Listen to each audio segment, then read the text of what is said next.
Hello friends, ఈరోజు అయితే మీకు సొరకాయ పప్పు అయితే చూపించాలనుకుంటున్నాను. పప్పు అయితే కుక్ అయిపోయిందనమాట. అండ్ ఇక్కడ వచ్చేసి నేను సొరకాయ అండ్ టొమాటో, ఆనియన్స్, పచ్చిమిర్చి అయితే కట్ చేసి పెట్టుకున్నాను. ఇవి కట్ చేసుకున్నవి అయితే పప్పులో అయితే యాడ్ చేసుకొని బాగా ఉడికించుకోవాలన్నమాట. ఉప్పు అండ్ పసుపు అయితే యాడ్ చేసుకొని ఉడికించుకోవాలన్నమాట. అప్పుడు కనుక త్వరగా అయితే కుక్ అయిపోతాయి అన్నమాట.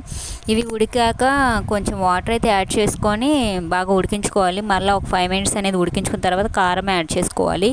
కారం యాడ్ చేసుకుని బాగా కలిపేసుకున్న తర్వాత సాంబార్ పొడి అయితే యాడ్ చేసుకోండి. అండ్ టేస్ట్ అయితే మట్టికి వేరే లెవెల్ ఉంటుందండి. ఒకసారి కనుక ట్రై చేయకపోతే తప్పకుండా ట్రై చేయండి. అండ్ కామెంట్స్లో చెప్పండి ఎలా ఉందో పప్పు టేస్ట్ అనేది. అండ్ పప్పు అయితే ఉడికిపోయింది. మెరిపేసుకున్న తర్వాత ఇక్కడైతే ప్యాన్ అయితే పెట్టేసుకుని ఆయిల్ అయితే వేసుకుని హీట్ అయిన తర్వాత పోపు దినుసులు, ఎండుమిర్చి, చిన్నులపాయలు, కరివేపాకు, కొత్తిమీర అయితే బాగా ఫ్రై చేసుకొని పప్పులో అయితే యాడ్ చేసుకున్నాను అనమాట. పప్పులో యాడ్ చేసుకున్న తర్వాత మరలా కొంచెం వాటర్ అయితే పోసుకొని ఉడికించుకోండి. అండ్ పప్పు అయితే కుక్ అయిపోయింది. That's for the